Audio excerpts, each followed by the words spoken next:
Chapter 1. Pathos. The body was face down in the ditch, the clothes soaked with the stagnant runoff from the road.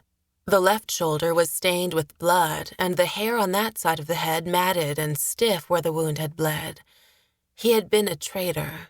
That much was clear from his wagon that lay tilted on its side, the less valuable items spread over the ground, the canvas cover torn away and hanging in the bushes.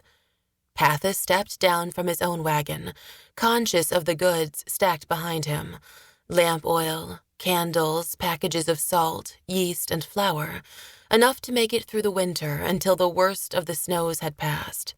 He was armed with a sword of the finest make, but it was for show, and he knew it. He was too old to fight, and he was also alone. He would put up no resistance if bandits were still about. Yet, it being midday, he doubted an attack. These bandits were likely long gone. His oxen, Cam and Anna, welcomed the rest, their ears flicking at the flies that buzzed about their heads, and their wide, guileless eyes following him, indifferent to the scene of murder before them. Pathos ran his hand along Anna's flank as if to comfort her, but he knew he was the one who needed reassuring. He was not sure what horror waited for him when he flipped over the body, but the visage of death was always a terrible one, especially to a man who had more days behind him than ahead. He scanned the road and bushes one last time before he dropped a boot into the muck and crouched down, his knees popping, and grabbed a fistful of the dead man's tunic. Pathos had to move in a conscious manner to protect his back, but he still had strength in his arms and hands. His muscles flexed as he drew the body upwards, the mud making a gasping noise as the weight was removed. He braced himself for the scent of decomposition and the unnerving face of death, that slack expression of mortality, as he laid the body out on the road. So strange, he thought, to see death come to a man so many years his junior, one without a gray hair on his head, quite the contrast to Pathos's locks, which had gone white long ago. He touched the man's forehead and brushed away debris from the ditch, sodden twigs and rotting leaves, then smoothed his hair as he would for his own sick child. Mud mixed with the blood in the head wound, creating a red-black mess. The color had yet to leave the man's face, which was plain but kind, with soft features and a few days' worth of growth on his cheeks. Pathos thought back to the gasp he heard pulling the body from the mud, and a notion stirred within him. He crossed the road in 2 quick strides and examined the goods left behind by the bandits. They had been after coins and small valuables they could trade or practical items they could use. Pathos found what he was looking for. A hand mirror discarded and broken, its shards reflecting the milky sky as he leaned over to pick it up. He carried it back to the trader, set it next to his nose, and waited long enough to see the glass cloud with the faintest of breath. His errand changed. Pathos lifted the man up onto his shoulder, his back bedamned now, carried him past Cam and Anna, and laid him across the flour sacks in the back of the wagon. He hefted himself back up onto the bench, snapped the reins hard, and reached over to touch the man's hand. He was unmoving and unconscious, but was undeniably alive. His name was James Nellis. He was a trader from Fallam, and Pathos's wife, Annette, fell into the role of ministering to him in his convalescence, with the ease of a grandmother caring for children and grandchildren, a practiced mix of affection and command.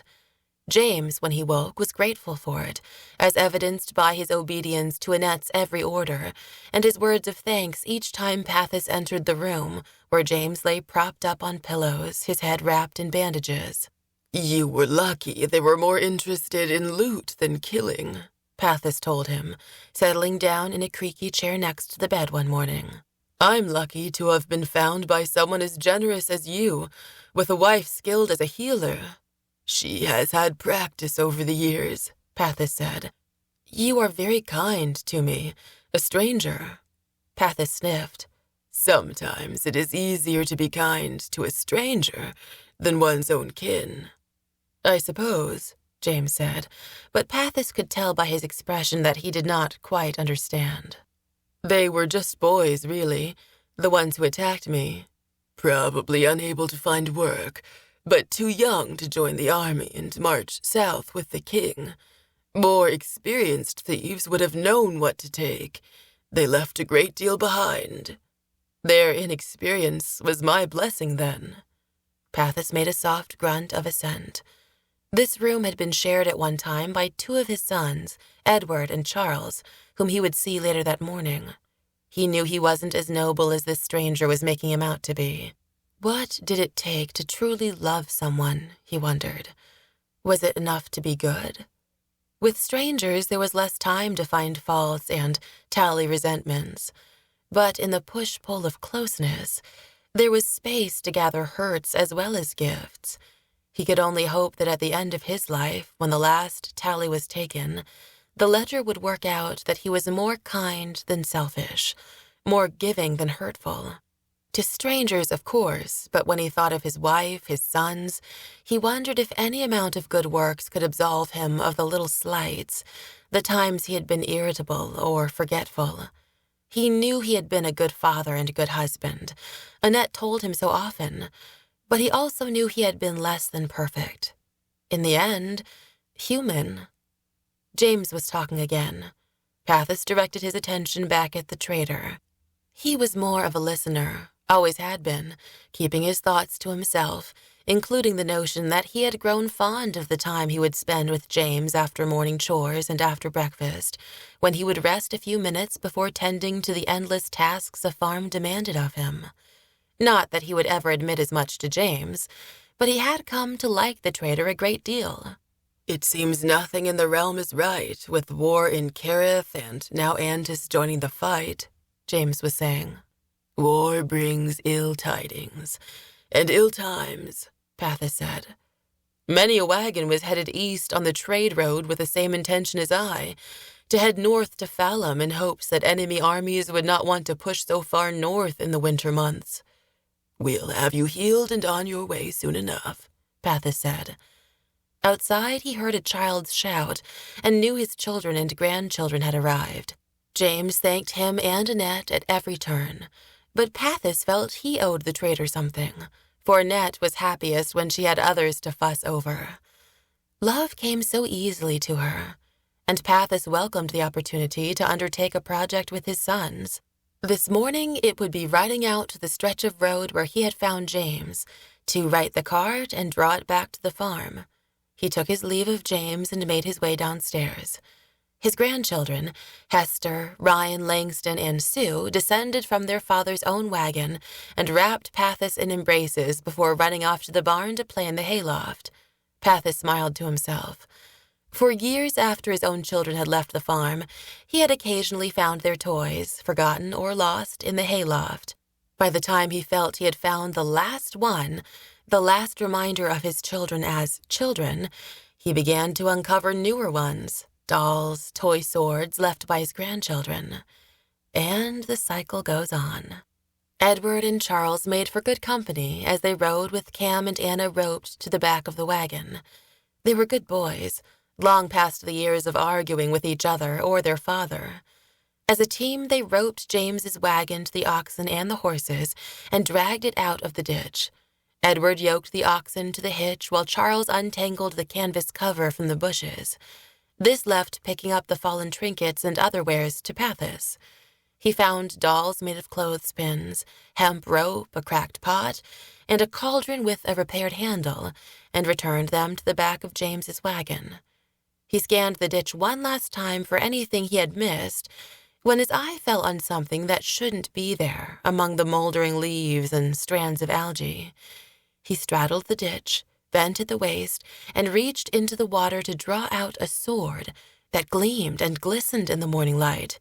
His trained eye recognized expert craftsmanship, a hilt fashioned to resemble patches of briars with a heart cradled within. The blade was sadly broken, but hefting it in his hand from one palm to the other, he could tell it had once been well balanced. "Something for you," Charles said, folding the canvas cover over his forearm. "It looks to be good steel." Very good, Pathis said, his breath coming quick. Shame it is broken. What is that it says on the hilt? Pathis rubbed some of the grime that had collected on the crossguard. Among the tangles of briars, across the face of the heart read the words, Wild Heart. A frost had made the grass of the paddocks brittle underfoot the morning of James's departure. The heads of the donkeys Pathis had purchased to replace James's stolen horses were wreathed in clouds of their own breath. Annette, who had risen early to make sure James had fresh bread and a flask of hot tea for the journey, embraced him like her own son before releasing him. He buttoned up his cloak, another gift from his hosts, and turned to Pathis, a teary gleam in his eye. You've been too generous. I can never repay you, he said, looking over his wagon, his repaired covering, and the able-bodied donkeys. Out here in these reaches, we still believe the gods call upon us to be kind to one another, Pathis said. The same in Phalum, but don't tell the Inquisitors that. Repay us by reaching your home and your family and living to be a good father. My children still have a father, thanks to you, James said, his voice catching. He wiped his nose with his sleeve and snapped his fingers. I know that you and your wife are people of means, but please take something from my cart. I know my offerings are meager, but if there is anything— James stepped around the back of the cart and flung open the flap. He had spoken true. The thieves had left little of value, and his shoulders drew close together, his head sinking a fraction, as if realizing it himself. Annette let out a sympathetic whimper. Pathis, however, knew what he wanted. The light filtering through the mended covering cast the inside in a dim, tea-colored hue that the hilt of the broken sword reflected back in a warm radiance. Pathis found himself taking it by its handle and lifting it up as one would an ancient treasure. That is broken. Please, friend, is there anything better I have left to offer? Pathis smiled and tapped his palm with the flat of the blade. You will need what goods you have to rebuild your business. I have some knowledge of swordcraft. To repair this will keep me busy during the long winter months. It will keep him warm in his smithy and out of my hair, so it's a present for both of us, Annette chimed in. So be it, James said.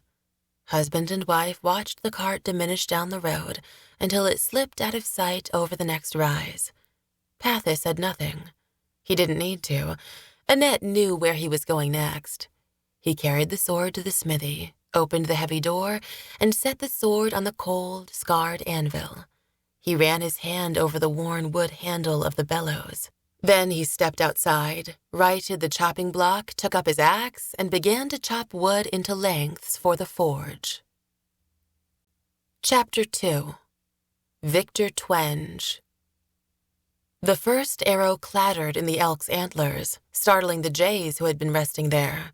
The second struck Katlyn in the neck, embedding itself in the scarf she had wrapped about herself against the cold. The elk dropped down low to the ground, crouching behind a lichen-encrusted boulder, while Cody yanked the reins of his horse and pulled himself broadside to their attackers. Haille jumped down from his saddle to Katlyn's side, but Val had been quicker. He had stripped off his own gloves to grab Katlyn, slip her down off the elk's back, and lay her on the ground in the shadow of the boulder. No, the captain repeated in a quick rush of breath, his bare hands trembling. Haille knew they shared the same flashback of Katlyn in Moorbright Mine, Avenger Red's arrow lodged in her neck, while bright red arterial blood stained her collar. But there was no blood this time. Katlyn's expression was composed, concerned even for Val and those around her with stricken faces. I'm all right, she said, reaching out to touch Val's chest. I'm all right. It's stuck in my scarf, that's all. Val unwound the scarf and ran his hand over her throat to make sure for himself. The elk looked on with that uncanny face that was so full of human emotion. Once it was clear Katlyn was not injured, Haille and the elk moved side by side towards Cody, who was bent low over his saddle. Together they scanned the rocky slopes behind them. I don't see them, but they are clearly behind us. He turned to Val. What is your call, Capt? But Val was unresponsive. Instead, he sat, leaning back against the rock, lichens flacking off onto his shoulders, Katlyn's scarf twisted in his hands, his blue eyes wide and empty. Now roles reversed, and it was Katlyn who knelt, tending to him as if he were wounded. "Val! Val!" "I'm sorry, Katlyn," he said, his voice but a whisper. "I thought you were gone again." "Cody, what is wrong with him?" she asked, running her hand over his forehead. "Damnation," Cody spat, sliding from his saddle. "No time for the fright to seize you, Capt. Haille, keep a lookout." Cody grabbed Val by the shoulders. It was unusual to see him out of sorts. After all, he had been their leader, their stalwart champion for so many days and over so many leagues. Now he cowered like some victim of the battlefield sickness. "Val, she is all right. We're all right. We need to move," Cody shouted. Val nodded, his eyes blank until he snapped back to himself. "The girl? She's fine," Cody reassured. "We've got riders in the open," Haille said as 6 riders swept around the bend behind them. They were men, bearded and dressed in furs and skins against the cold. With a low ceiling of gray clouds, the sun was weak that morning, but there was light enough to gleam on the edges of their axes and swords. The ground dropped away into a gorge to their west and rose up in a rocky slope to their east. The only way out was south on the road they were already on. Val, having come to his senses, was getting up, helped by Cody. The elk bent down so Katlyn could remount. Haille kicked his own horse, and the 4 of them rode at a gallop deeper into the gorge. The trail followed the contour of the hills and moved downward so that Haille could hear the rush of water at the bottom. He checked over his shoulder and saw that the 6 riders were still behind them. "Bridge ahead," Cody shouted from the front. After another turn, Haille could see it. A sagging bow of wood planks supported on 2 sides by a network of crisscrossing ropes. The ropes anchored to wooden towers on either side of the gorge. The whole structure shook and swayed as they rode their horses onto it, but there was no alternative. A river tumbled over a ledge just to their north, spilling out in an apron of spray that sent droplets onto Haille's face. He snapped at the reins, focused only on the far side of the bridge where the trail turned sharply to the south, disappearing behind the shoulders of outcroppings. Outcroppings that would provide blessed cover from arrows. The bridge was shaking violently with the pounding of their horses and the elk's hooves, but the ropes were holding. They were just over halfway, the opposite end closing in, when Val cried out for them to stop. "Haille, wait!" The bridge continued to sway and shake even after Haille had slowed his horse to a stop. The animal's ears were back, its eyes rolling, just on the edge of panic. He leaned down to pat its neck. Why had they stopped, he wondered. Had the riders broken off their pursuit? Cody and Val brought up the rear, the riders still descending the hillside towards the bridge. Even Cody wore an expression of confusion as Val motioned for them all to stop in the center of the swaying mass of wood and rope. "It's a trap," Val said, looking past them on the opposite side of the bridge and the empty trail awaiting them. "How do you know?" Katlyn asked. "The road is clear."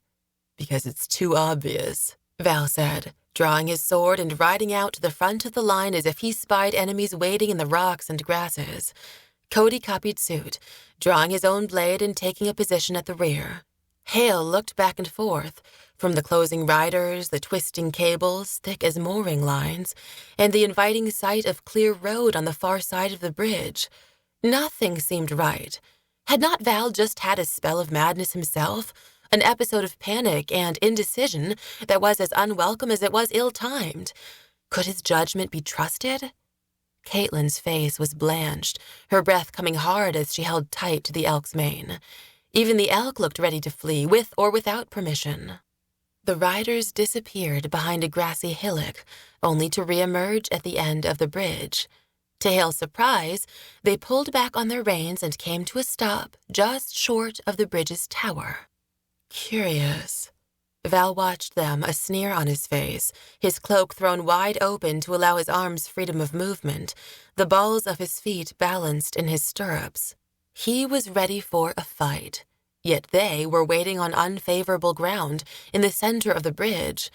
Just when Haille was ready to conclude that their leader had lost his mind, a voice rang out over the falls and echoed in the gorge. "Well played, NATALIE. Well played." A tall man emerged from the rocks that shielded either side of the path on the far end of the bridge. He stood over their escape, their path to safety, wearing no cloak but instead was wrapped in boiled leathers and furs. His sword was long and slender, the sheath that held it reaching down past his knees even to his ankles. He had wide-set eyes and smooth blonde hair that hung down the sides of his face in a way that was not unhandsome. A thin beard grew on a face that was likely shaved often, accompanied by a thick mustache that was not. He smiled as he spoke, and used such a tone of familiarity, Haille at first thought him an old friend of Val's, at least until Cody cursed. Damnation. Val sucked in a long breath through his nose before speaking. "Victor Twenge, it's been some time." "It has," the man said from the rocks. He genuflected, his forearms resting across his knee. "Your trail had gone cold for quite a while, but I heard about a rakish rogue by the name of Youngblood who had deflowered a maiden in Karrith. The sheriff there was more than happy to offer a description of the ungodly woman that came to his aid. Sounded like you, but really, Val, dressing like a woman? I thought such lengths would be beneath you." The men on the far side of the gorge laughed. One of them whistled a catcall, the sound echoing between the hillsides.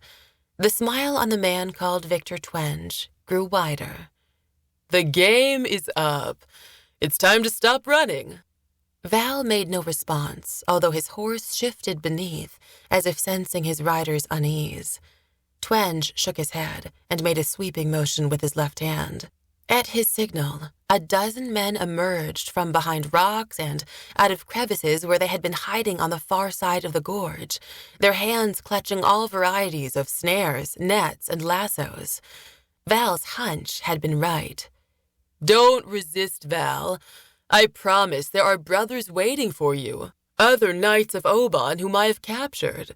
You will at least have friends in prison." "You know, I will never let you put me in a cell," Val said. "Strong words for a man sworn to protect life. Or did you forswear that oath when you turned against the High Council?" "Ours was the righteous choice," Val said through gritted teeth. "Don't be mistaken, I'm not afraid to kill you. There are brothers waiting for you on the other side of death as well. I'd just hate to slaughter you in front of these children." "You're a bastard," Cody said. "And you're an outlaw," Twenge said. "I'm empowered to be your executioner if I see fit. Such are the rewards of honoring vows." "You know nothing of honor," Val said. Twenge's mouth twisted into a frown, and he tossed a pebble down into the gorge. "Execution it shall be, then."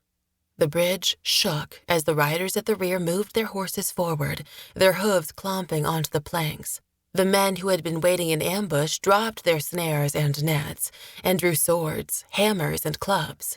They formed a line 6 across and 2 men deep, spanning the width of the bridge and moving forward in lockstep, a show of order that Haille had not expected from such a wild-looking lot. The elk let out a long hiss between his teeth and scraped at the planks with a hoof. "Easy there, elk," Val said. "Captain, do you have a plan?" Cody asked. "I'm afraid I'm bereft, save for jumping." "Into the water? You can't be serious. Who is this man?" Haille said. "A bounty hunter, hired by the High Council of Karrith to track down the last of the Order of Oban." "Then tell him who I am and of our mission," Haille said. "Even if he believed you, that would still mean no escape for us. We are oath-breakers as far as the High Council is concerned." It was ridiculous. Foolish, this confrontation. Haille spun his horse and moved alongside Val. He opened his mouth to speak, to summon his courage as best he could, riding himself in his saddle to appear as royal as the circumstances would allow. But just as he began to speak, his breath was arrested as Val took hold of him by the collar and flung him through the ropes of the bridge. He could hear the jays protesting as they scattered from the elk's antlers and dove downward alongside him. The air roared up around his ears as he began to fall, the water's swiftly moving surface sweeping along below him. The river hit him with an impact like a bull ramming its head into his midsection. 2 more splashes exploded to either side of him before he surfaced, followed by 2 more. The current swirled around him in a cold rush. The bridge, the rocks of the gorge, and the men were sliding away. A few bounty hunters clambered over rocks up and down the ridge, but the terrain was too uneven, too steep for them to follow. Amid the chaos, the splashes, the heavy and wild paddling to stay afloat, Haille looked up to see the figure of Victor Twenge standing still, his fists clenched, his eyes amber fire, until he too was eclipsed by an outcropping of stone. Chapter 3. Old Enemies, Old Friends. The elk had made the jump off the bridge, but not their horses. The 4 of them swam to him and held onto his body to stay afloat.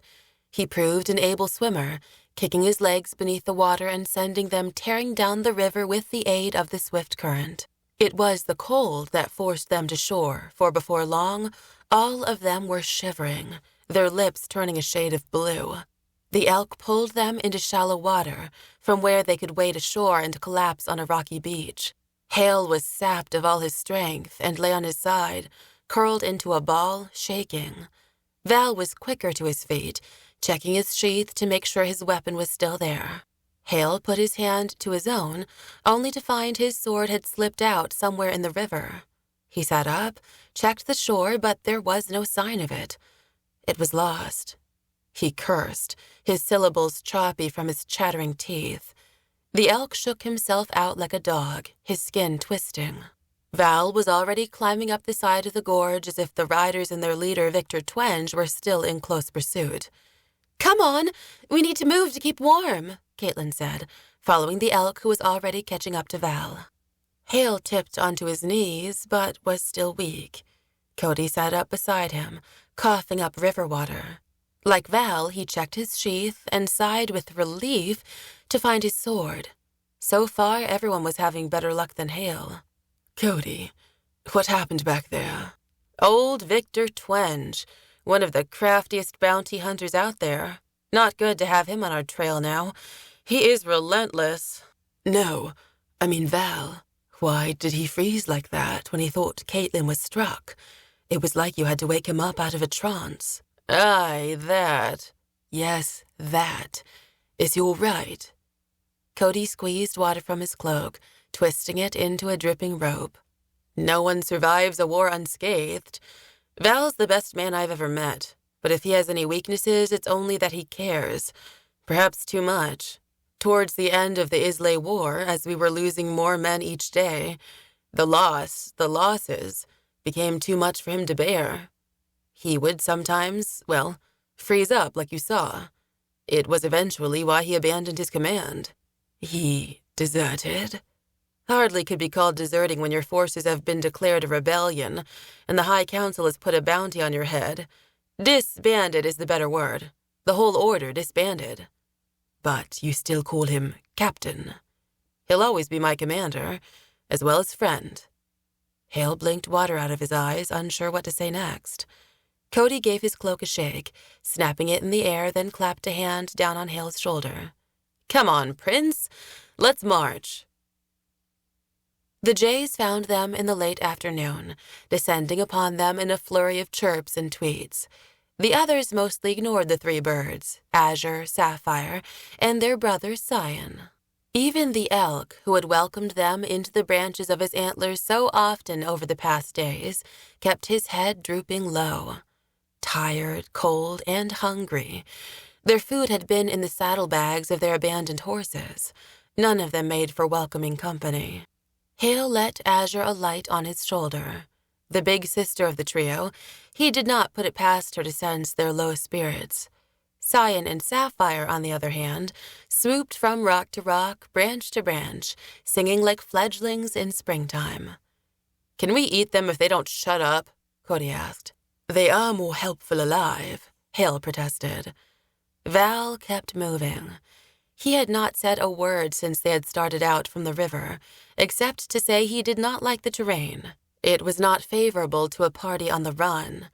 The trees of the highlands had thinned, and they were left with rocky moors, thick with knee-high heather and boggy ground that made it impossible to move quickly or to cover their tracks. The only advantage they had was that the ground made for difficult riding, which would slow their pursuers if they came across their trail. They pressed south, but where exactly Haille didn't know. He was afraid to ask for fear of learning with certainty that there was no longer any real plan. He knew they were supposed to head south. His father had a great lead on them, and Haille had heard Yana and Val speaking of taking a forest road. He could only assume that meant traveling through Sidon, the great band of woods that bisected the realm of Anthor, separating the northern kingdom of Antis from the southern kingdom of Karrith. His father was headed to battle invading tribes, taking the trade road east around the woods. By cutting through the forest, they could negate the lead he and the army had on them, if they survived the woods, and if Haille's father survived battle. Lorna's vague prophecy that his father was in great danger and that Haille must travel south to save him still hung over him and haunted all his waking moments, like the memory of a bad dream. Their plans to brave the woods was as good a plan as any, Haille imagined, when they had horses, provisions, and were not being hunted. Of course, he had tried to ignore the legends that reported no person had ever stepped foot in Sidon and returned alive. As long as he had been with Val and Cody, he had trusted they knew what they were doing. Now, all that was in question. The day grew late. The moorland gave way to rolling fields of grass and wildflowers. The elk tore at the plants and chewed, Haille watching with envy as his own stomach growled. Val stopped, scanned the horizon, and kicked the earth. Of all the times for that bastard to come upon us. Bad luck never has good timing. That is why it's bad luck, Cody said. Val, Katlyn said, her arms wrapped about her chest, her face pale. What do we do? We'll freeze out here after sundown. Only if we stop moving, he said. We've got to find a homestead, a farm, a town, something. Farms are plentiful in the south. People are not, Cody said. We haven't seen a farm all day, Haille said. That's because we were in the Badlands. Nothing grows well in that soil. But these fields of grass are a good sign. We are more likely to come upon a farm here than in the moors. Long as we don't wander into Knight's Reach, Cody said. Knight's Reach? What is that? Katlyn asked. Val shot Cody a disapproving glare. We'll worry about that later. Katlyn is right. We're more likely to die of cold. Let's move. It was the jays, to Haille's great satisfaction, that raised the alarm that there was hope. They came whistling out of the sky as the four of them tramped through another field of long prairie grasses and tall autumnal weeds. The elk huffed at their shrill calls, twin clouds of breath feathering out from his snout. Cody swatted at Scion, who swooped a bit too close. Can I eat one now? No, Haille said. I think they have found something. The elk was the first to break from the desultory line and leap into the tall grasses to follow Azure and Sapphire, who disappeared into the gathering dark. Val shrugged and followed, pushing a path through the growth, checking over his shoulder to the north and east for any sign of pursuit. It wasn't long before the sound of the elk's hoofbeats returned, seed pods, grass stems, and briars stuck in his fur, but his head was up, his eyes bright, and he stamped the ground. By the stars, they might be onto something, Val said. It was dark, the moon high overhead when the jays finally led them to a farmhouse, its windows alight with a welcoming amber glow.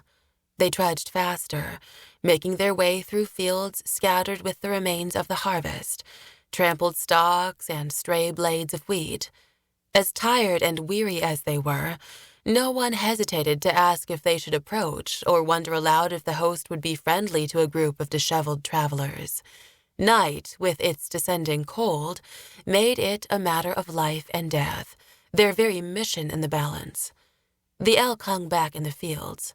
Only when they found themselves on the front gallery of the farmhouse did they pause, a silent debate working among them as they looked to one another, as if to ask who should knock on the door.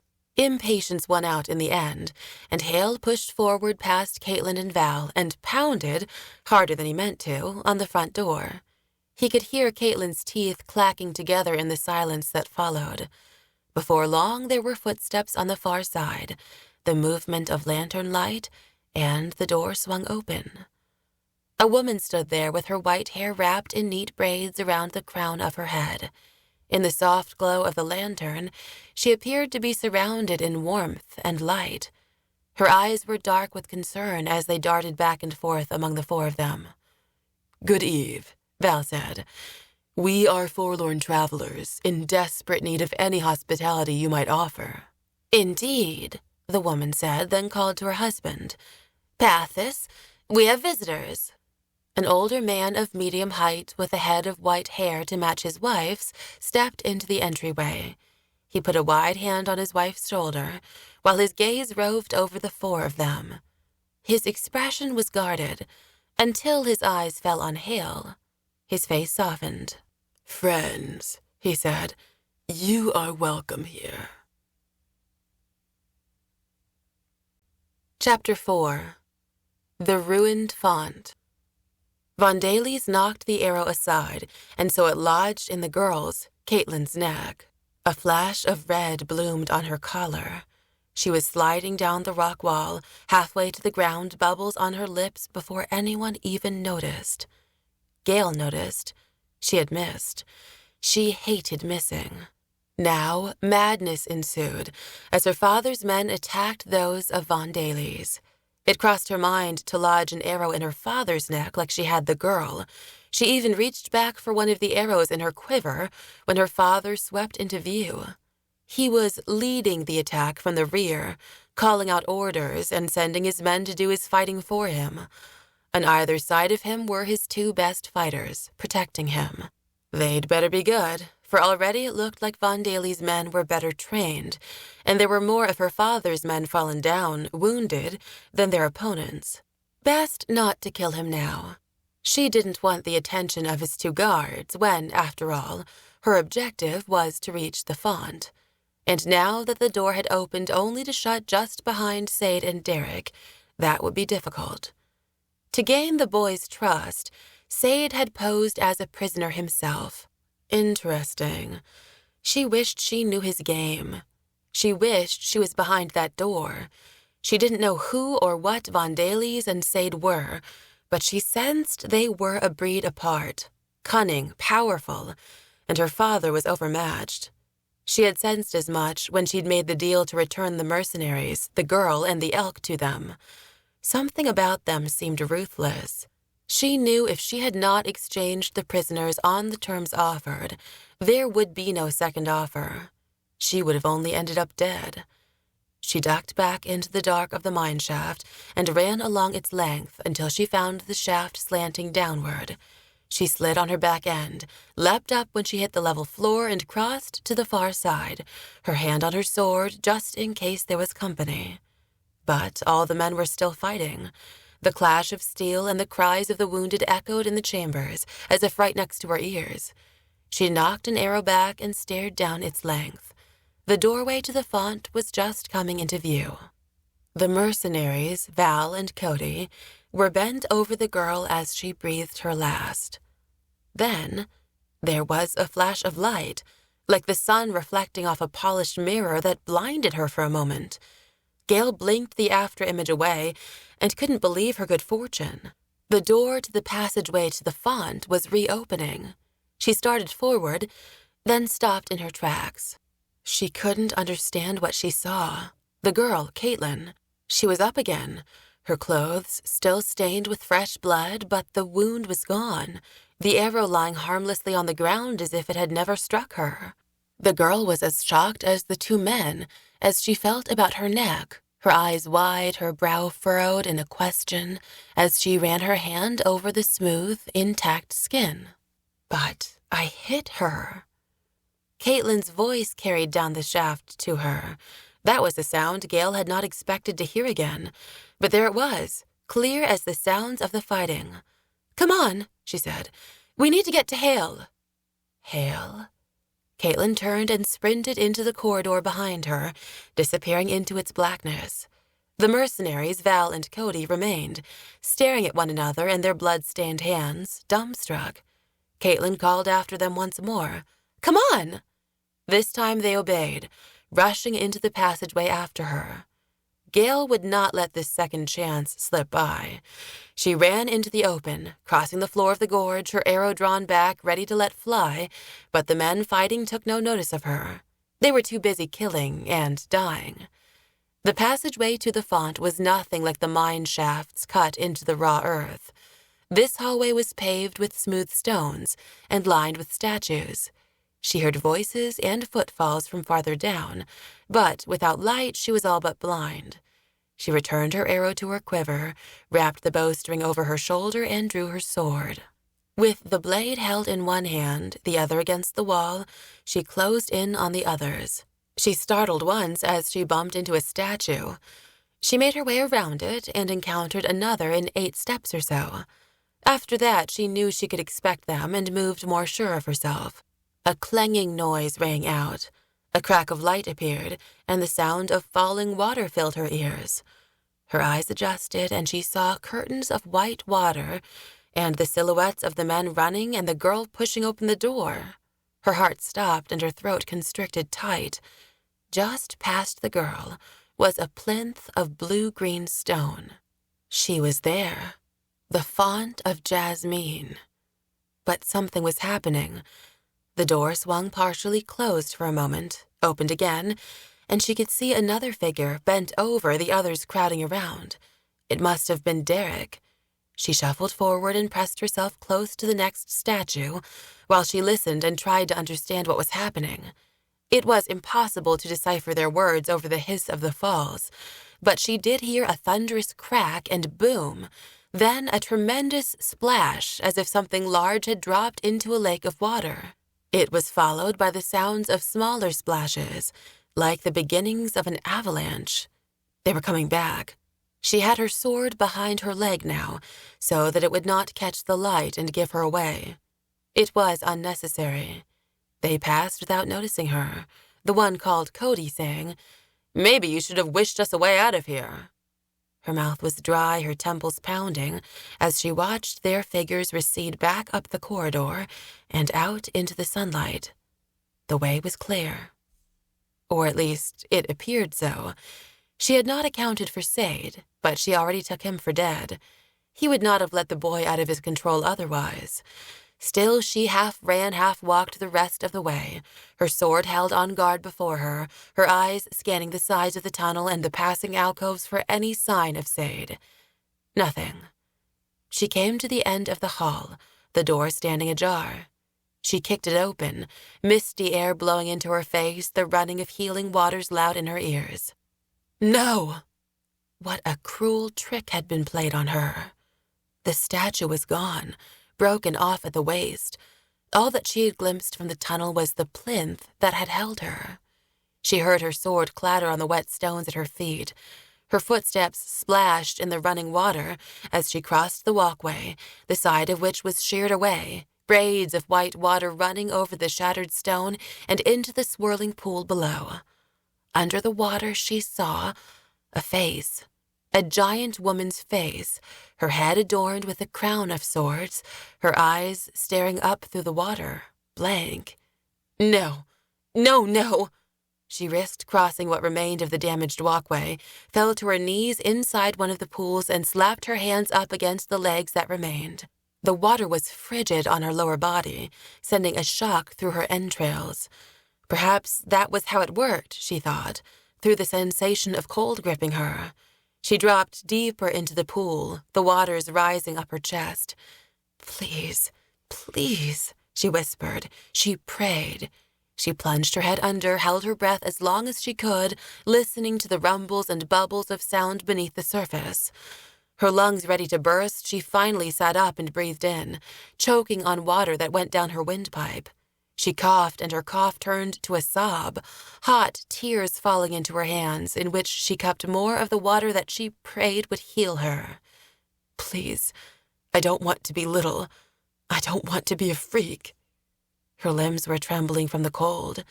Harsh, unforgiving, but ordinary cold. Her fingertips were wrinkled. Her teeth chattered, a sound she could hear reverberating in her skull as loud as the voice that told her she was too late.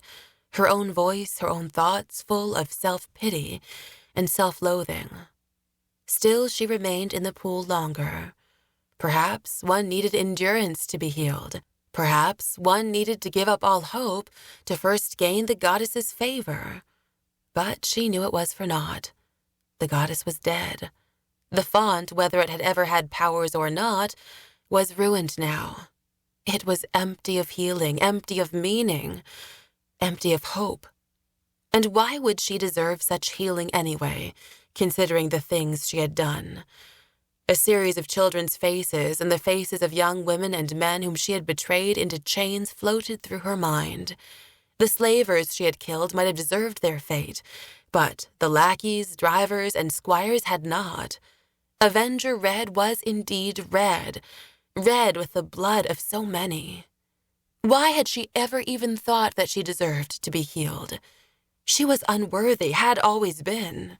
And she never wanted to hear that name again. She rose, dripping, shaking, her eyes following the flow of water down the sides of the shaft into the roiling pools below. She wavered on the edge, for how long she was not sure, before something of the animal in her, that instinct to survive, won the debate raging in her mind, and she moved one foot, then the other towards the broken walkway, back to where her sword was still waiting, the water coursing around it down the length of its blade, over its handle. It dripped as she lifted it up, as if it were weeping too for all the wrongs it had done. The battle had moved elsewhere when she emerged, dazed, from the tunnel into the gorge, its bottom already cast in shadow with the afternoon passage of the sun. Cold came with shadow, reminding her that she would need to find shelter before nightfall. The previous nights she had spent in the mines. At a certain depth, the temperature was cool but constant, yet she had no desire to remain remotely near Moorbright, no matter the victor of the battles. The caves, the shafts, and passageways had changed over the course of decades, cave-ins closing off some entrances and creating others. She had entered in just such a break in the walls, and she decided to leave the same way. She was not sure where she would go next. Away was all she was certain of. Away from her father, away from this place of bitter disappointment. Away from her old life. Dead men were strewn across the ground, the rocks underfoot red with their congealing blood. She could hear the sound of further clashes, but the noise was distant. She took the opportunity to scavenge what she could off the bodies. Waterskins for travel, a satchel of cheese and bread for the same. She made sure her quiver was packed with arrows, took a second short sword that she strapped to her back, then any rings or daggers she could carry that were good for trading. For good measure, she took a length of rope from a dead man, then started her escape, moving in the opposite direction from the fighting. Fate had been kind with provisions, but not time. By the time she reached the mountain trail leading down to Thestos, the last rays of the sun were shining across the realm into her eyes.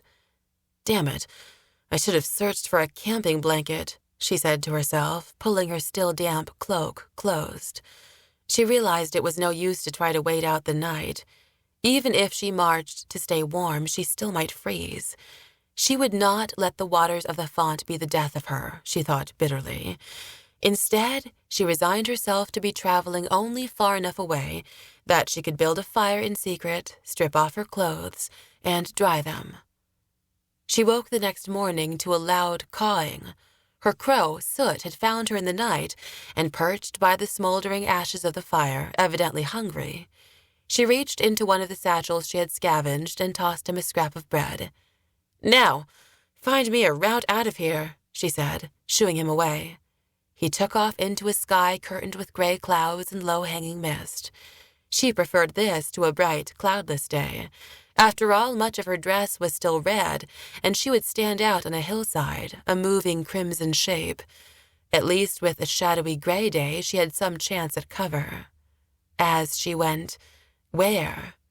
Again, the question vexed her. The mountains to the east were closed to her. Even this early in the season, their high passes would be buried in snow. Not north, not at this time of year. Returning to the Eastlands was not an option, for she was known there, and some instinct kept her from returning to her father. It did not matter if he survived or perished in the fighting. If he had lived, he would be her enemy. Dead, his lieutenants would be fighting amongst themselves for control of his empire, and she would be seen as a rival or a pawn. Neither appealed to her. So it was south. At least she could disappear for a time in Rivertown, provided no one recognized her, especially escaped slaves. They would always outnumber her wherever she went. But still, south was all that was left for her. She traveled by day and night the first few days, eager to put as much distance as possible between herself and the mines and whoever survived. She had learned to live without sleep when hunting, tracking, and killing in the Eastlands. On the fourth day, she was deep into the Thestos Hills. Here it was harder to stick to a direct path. She also felt vulnerable, given that each glen was a winding, blind alley, every hilltop a perch for a bandit with a bow. However, she knew she needed to pass through the hills in order to find the Liam River and follow it to Rivertown. The towpath where drivers whipped their donkeys pulling barges back north along the river was a safer place for a solitary traveler. One morning, while the mist still sat heavy on the hills, she and Soot came across a herd of horses. Thestos Wilds, if she recalled what the locals called them. They were just stirring with the morning. Foals still resting in the flattened grass beside their mothers, stallions grazing farther off from the herd. She nearly stumbled into one with a shaggy coat that had been hidden by heather until he lifted his head and huffed at her, a cloud of breath spreading from his nose. "Easy there," she said, backing away. She turned her path uphill and skirted the herd, then took a minute to sit down and eat the last of her hard cheese and even harder bread. Soot only received what crumbs fell from her lap this time, while she sat and watched the horses. Closed off on all sides by fog, surrounded by walls of ancient hills, they were lost in their own dreamscape. She felt a little envious at what she perceived as their blissful ignorance. There was no shame, no outcasts among them, just the able-bodied. But this came at a price, she knew. This was nature, and she knew there was no use for the sick, the crippled, the small, and freakish. If nature had its way, if her father had his way, freaks like her would be left behind. She would have expired on a hillside like the one she sat on now, her heels spiked into the earth, left for dead like other children with deformities. Although she imagined it would have been worse for her, for it was not until she had passed 10 summers that it was clear she was not growing. To have been spiked and left to die at that age would have been all the more terrible. No, they would have had to bash out her brains or slit her throat, as she had seen her own father do to inferior stock. Inferior stock she had delivered to him. Her hand, without her knowing, was wrapped around the soft flesh of her neck, her pulse beating under her palm. She tried to push away the dark thoughts by starting up and walking once more. She still had far to go. Gail's food was gone. She only had water now, but she could move on an empty stomach. It was not what she preferred, but Gail took some pride in not being soft. She smelled Rivertown before she saw it, the scent of wood smoke, leather tanneries, clothes drying, and fish guts rotting, all riding on the wind. But when she cleared the last bluff of Thestos, she was greeted by surprise. Beyond the city was a pall of smoke fed by strings of hundreds of campfires. Fanned out in orderly rows, west of the confluence of the Lynn and the Liam rivers, just south of Rivertown, stood the tents of an army. The king moves south. Whereas some may have looked upon the sight of an army encampment as a sign of war and ill fortune, Gail saw it as an opportunity. Where there were camps, there was security, work, and food. Plus, she knew enough of the world's ways, and war's ways, to know that most of the fighting in battles took place away from the camp.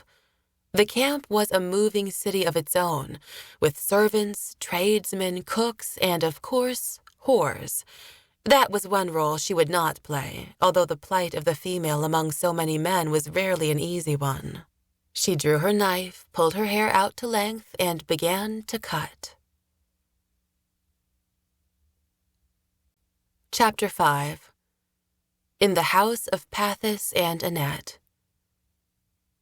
Imagine, Pathis Sunderland, Cody was saying as he settled into his bed and pulled his covers up to his chin. Surely the fates have smiled on us.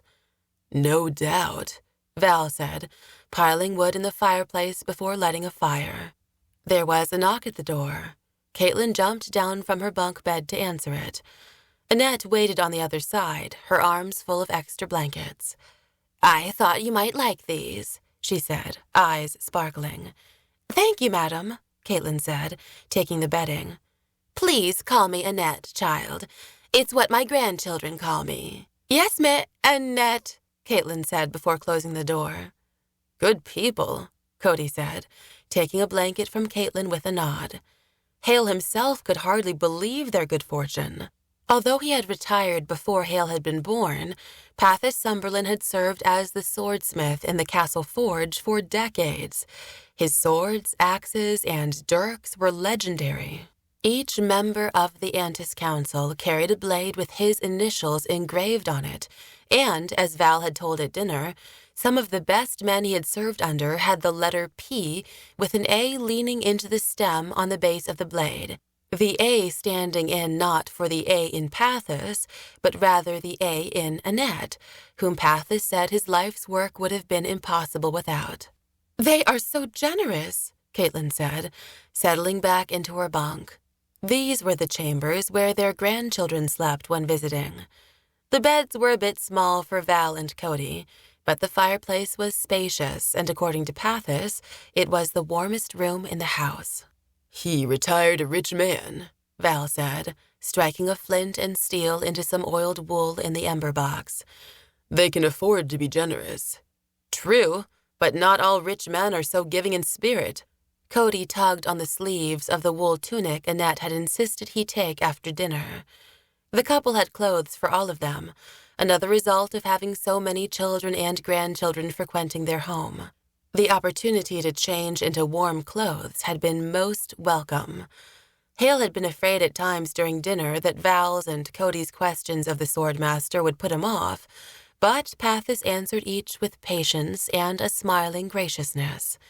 Did he remember a blade called Fireswath, with a hilt fashioned to resemble flames, Val had asked. Did he remember making an axe called Bane, Cody wondered. Both men could remember the time and place they had seen such weapons. Works of art, they had called them. Pathis, for his part, remembered all his works. Haille had thought that the talk of weapons would have gone on without end had it not been for Annette, who gently steered the conversation to their mission, the details of which Val and Cody were forthcoming with, including Haille's true identity. Pathis and Annette had shown little reaction to the presence of a prince in their midst. Perhaps long years of living in the city and serving castle nobles had accustomed them to royalty. The fire crackling, Val lifted the covers of his own bed. It was not long before the room was silent, but for the soft, deep breathing of the four of them, and the occasional pop from the fire. Haille woke first the next morning. The fire had burnt down to embers, and the dancing shadows on the walls had been replaced by the faint light of dawn. Val and Cody were both still asleep, taking long, slow breaths. Katlyn lay curled into a tight ball beneath her covers, her face turned away from the window that looked out on a world hidden in white. Haille slid out of bed, slipped his feet into his boots, and tiptoed out of the room, stopping in the hallway outside to rub the sleep from his eyes and flatten his hair. The house was still and quiet, the hallway dark, the only noise that of the boards creaking underfoot as he passed from the sleeping quarters to the great room where they had eaten dinner the night before. Haille heard the patter of feet and the soft murmur of voices from the kitchen. Voices of servants or grandchildren, he was sure, although the night before he could tell no difference among them, as Pathis and Annette allowed all members of their household to eat at their long table. And, unlike many lords and ladies, they provided sturdy garments for both relatives and workers. Haille sensed there was little distinction between friends and family in this home. But he was not yet ready for the demands that interaction with others would place on him, nor was he hungry. The generous meal they had enjoyed the night before was still with him. So he borrowed a cloak from the clothes tree next to the main door and let himself out. The morning air was bracing but refreshing. Cold had turned the grass into blades of frost, and one could be forgiven for imagining that the rest of the world had been wiped away in some cataclysm, as white fog had settled on the land, erasing any sign of life beyond the fences of the nearest hillocks. Even the closest buildings, the stables just a stone's throw away, were mere outlines in the ghostly light. But out of the mist something did move, and Haille realized it was the elk, emerging from the white darkness like some creature of legend, his hooves rapping out an easy rhythm as he neared a watering trough for horses and bent down to drink. A second shape shifted in the near distance, and Pathis emerged from the direction of the stables, his gait uneven, his shoulders askew as he carried a bucket of feed. The elk lifted his head, water droplets gathered on the hairs of his chin, to watch the swordsmith-turned-farmer approach. The elk moved slowly, without the jerky, abrupt motions a startled wild animal might make. Instead, his eyes followed Pathis as he set the bucket of feed next to the trough and backed away from it. The elk stepped forward, sniffed the offering, and buried his nose in the bucket, the crunching of his jaws loud enough that Haille could hear it across the yard. Pathis remained motionless and watched for a few minutes, while Haille watched the watcher. Eventually, the old man turned. If he was surprised to see Haille, he did not show it. Instead, he walked toward the gallery, his hands stuffed in his pockets, and stepped up next to Haille. He did not bother with a greeting or small talk. Instead, he addressed the most immediate matter. "That is some animal. The antlers look like nothing I've ever seen." "He is with us," Haille said. Now Pathis did look surprised, one of his eyebrows rising in a pointed arc. "Truly?" "Truly," Haille said. "Katlyn even rides him. She let him out of a cage at a carnival. He's been with us since." "Remarkable." They remained in place a while longer before Pathis shifted his feet. "Come with me, Your Highness. I will show you something." Haille followed their host past the stables, rife with the smell of hay and animals, and towards a smaller stone dome of a building with a wide chimney rising from the center of its roof. It had large windows which were shuttered, and a number of racks full of firewood set outside. Haille knew a forge when he saw one, but this one, with its solid brickwork, spacious windows, and heavy barred door, was far beyond the backyard forge of most farmers. It was equal to the one he had seen on the castle grounds. Pathis unlocked the iron door and then a second wooden one behind it, leaving both open wide to let in the morning light. The interior smelled of ash, iron, and leather. Haille caught sight of the massive billows and the smooth, worn handles. Pathis disappeared into the shadows, moving with certainty, confident in the space that was familiar to him. Haille blinked, wishing his eyes would adjust faster, as Pathis reemerged, cradling a blade in his arms, the way a parent might hold a newborn. He set it on a dark shape in the center of the room that Haille realized was an anvil. The steel of the sword was luminous, as if it absorbed what faint light there was and reflected it back in a cold glow. Pathis turned it, its point grinding on the face of the anvil, then held it out, handle first, for Haille to take. Haille moved closer and continued to blink his eyes, trying to assure himself that what he saw was not an illusion. "It is no trick of light," Pathis said. "I engraved it a few days before you arrived." "It is an elk," Haille said, tracing the lines on the hilt that emerged from the handle and worked around the crossguard like frozen bolts of lightning. In the center of the piece was an elk's profile that looked like the very elk accompanying them. "How did you know?" "No," Pathis chuckled. "I knew nothing of your coming. I was just inspired. But now that you are here, I somehow think you are meant to have it." "Me?"